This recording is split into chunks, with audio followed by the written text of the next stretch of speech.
Assalamualaikum warahmatullahi wabarakatuh.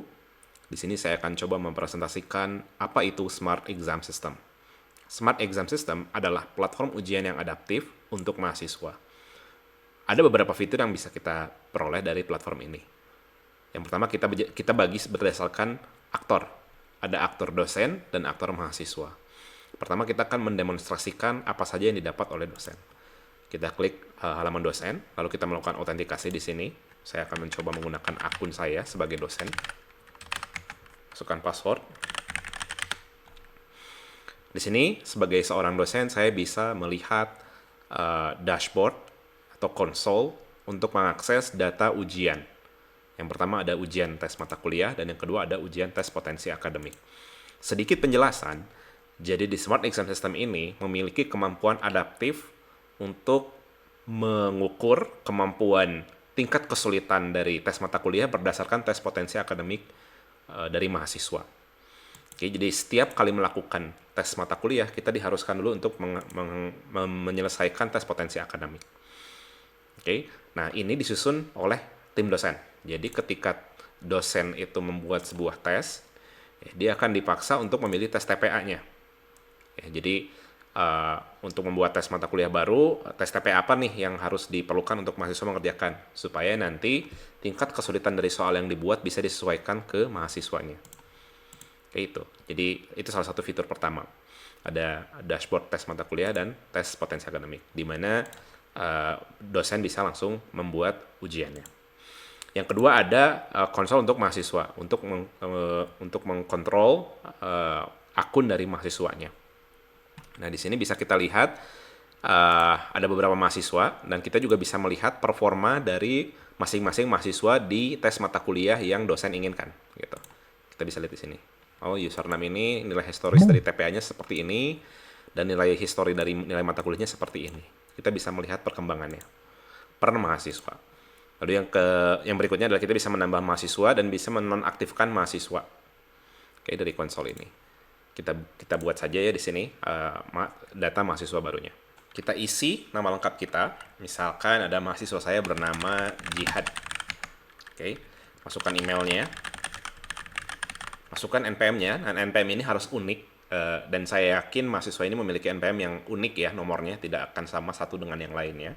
Misalkan 250254. Kita masukkan nomor telepon, masalah saja, angkatannya misalkan 2015.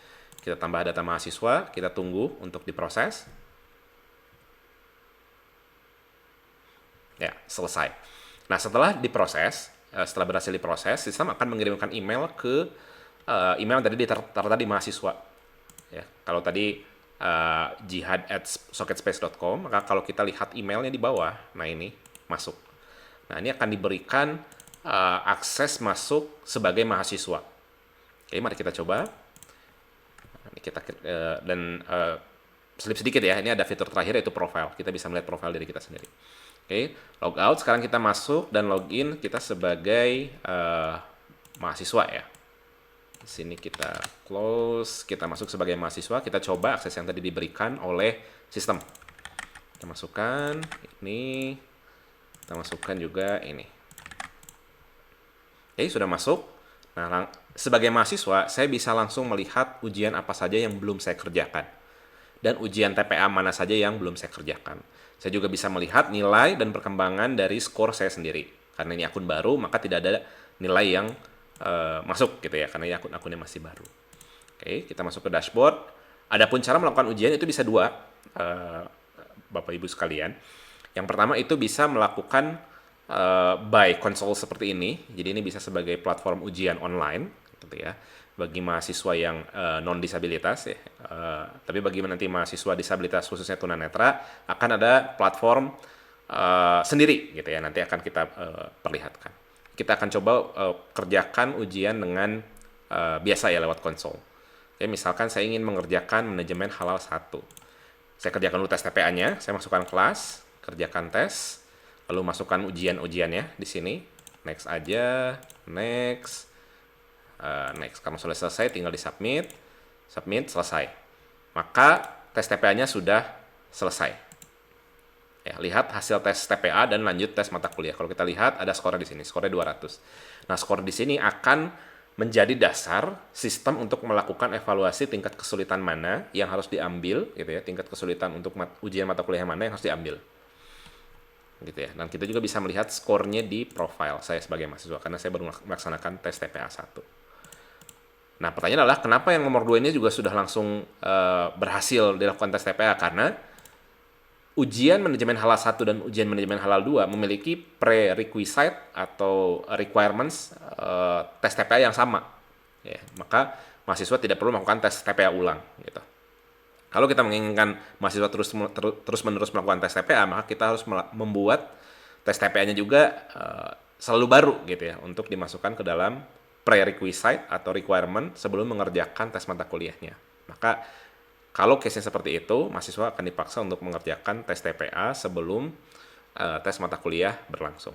Karena ini tes TPA-nya sama, maka mahasiswa tidak perlu mengerjakan lagi.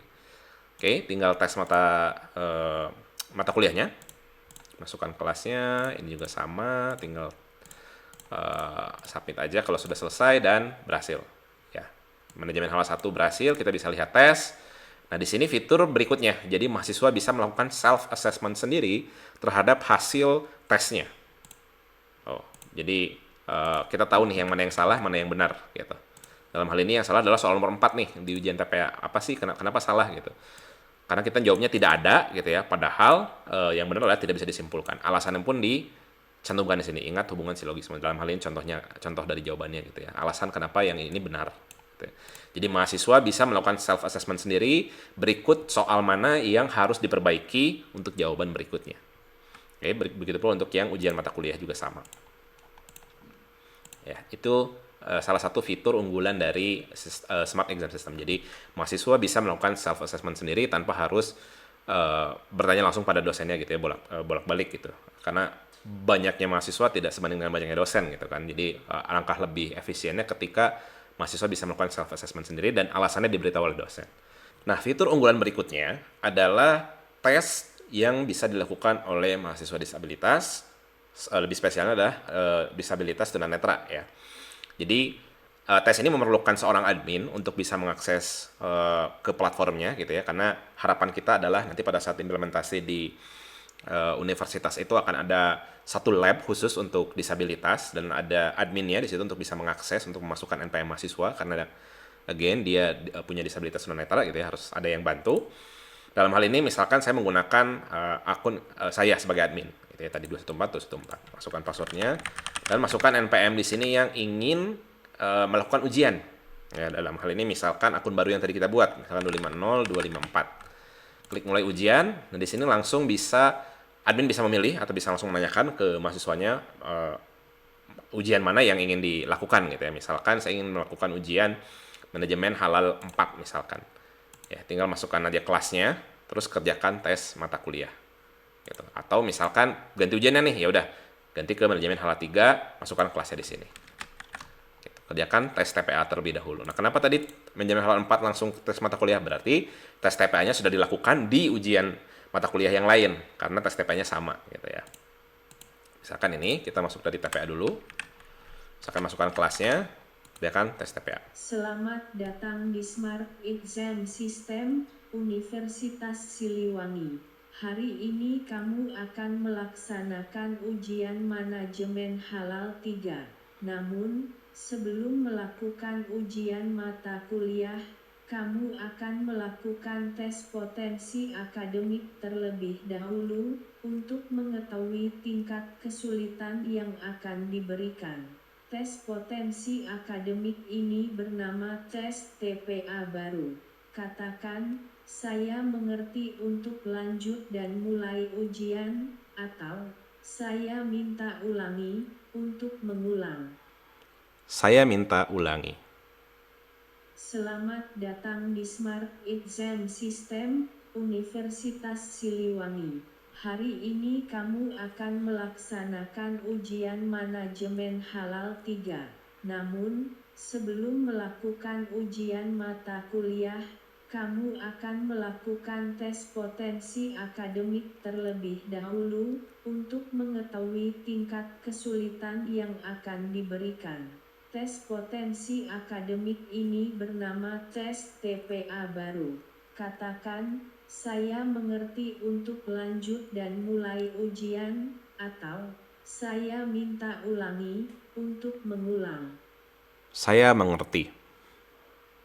Apa nama ibu kota negara Indonesia? Opsi jawaban adalah A. Jakarta, B. Saya Bandung, pilih A. C. Semarang, dan katakan saya minta ulangi untuk mengulangi pertanyaan dan katakan saya ingin lanjut untuk melewati pertanyaan. Saya pilih A. Perhatikan pola angka ini, lalu jawab berapa angka selanjutnya, 1, 3, 5, 7, 9, lalu opsi jawaban adalah A, 9, B, 11, C, 12, Saya pilih B. dan katakan saya, selamat, kamu sudah menyelesaikan tes potensi akademik tes TPA baru. Skor tes potensi akademik kamu adalah 100. Kami sudah menemukan kriteria tingkat kesulitan tes mata kuliah untukmu. Katakan, saya mengerti untuk lanjut dan mulai ujian tes mata kuliah, atau saya minta ulangi untuk mengulang. Saya mengerti. Selamat datang di Smart Exam System, Universitas Siliwangi. Hari ini kamu akan melaksanakan ujian manajemen halal 3. Kamu sudah melaksanakan ujian tes potensi akademik sebagai prasyarat mengerjakan ujian ini. Maka kamu akan langsung mengerjakan ujian tes mata kuliah. Katakan, saya mengerti untuk lanjut dan mulai ujian tes mata kuliah, atau saya minta ulangi untuk mengulang. Saya mengerti. Berikut yang tidak termasuk ke dalam indikator makroekonomi adalah: opsi jawaban adalah A. Tingkat inflasi, B. Indeks angkut laut, C. Suku bunga, D. Indeks harga saham gabungan, dan katakan saya Saya minta pilih D. ulangi untuk mengulangi.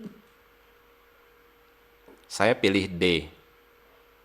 Selamat, ujian tes mata kuliah telah selesai. Silakan hubungi admin Smart Exam System dan meninggalkan tempat ujian. Terima kasih, semoga beruntung. Oke, tes sudah selesai dan Bapak Ibu kalau memperhatikan ada dua aspek yang memang saya sengaja tadi coba gitu ya. Yaitu yang pertama ketika saya mencoba menjawab di tengah-tengah eh, apa namanya narator itu berbicara, itu tidak akan bisa gitu ya, atau tidak akan terjadi sampai naratornya selesai dulu menghabiskan opsinya baru kita bisa jawab.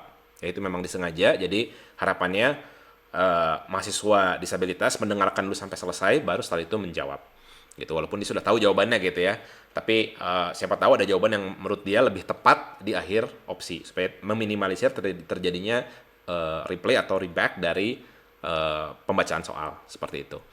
Yang kedua, ketika narator atau sistem tidak begitu jelas mendengar disabilitas mengucapkan jawaban gitu ya, tadi dia akan muncul bar merah walaupun disabilitas tunanetra itu mungkin nggak akan lihat gitu ya, tapi sistem akan terus menunggu gitu ya, akan terus menunggu sampai sistem bisa mengenali apa opsi jawaban dari mahasiswa disabilitas tersebut. Ya kurang lebih seperti itu. Ini salah satu fitur unggulan dari Smart Exam System. Gitu. Jadi mahasiswa disabilitas tunanetra khususnya gitu bisa melakukan ujian mandiri gitu ya. Dan harapan kami ini disediakan di sebuah lab yang mana ada admin untuk memasukkan credentials gitu ya, termasuk NPM mahasiswa dan akses terhadap platformnya gitu ya. Terus kenapa di sini? Pertanyaannya kenapa di sini ada tulisan juga gitu ya. Nah, ini ketika mahasiswa disabilitasnya perlu bantuan gitu ya, dan adminnya juga ingin menolong misalkan gitu, ingin membantu, itu bisa melihat di sini ada tulisannya itu seperti apa sih gitu dan petunjuknya seperti apa. Jadi kita tampilkan di sini. Serta ada gelombang di sini itu menandakan bahwa apakah sedang terjadi narator sedang membacakan sesuatu atau tidak gitu ketika eh, mahasiswa disabilitas meminta bantuan terhadap ke admin gitu. Kurang lebih itu beberapa fitur dari Smart Exam System yang akan diterapkan di Universitas Siliwangi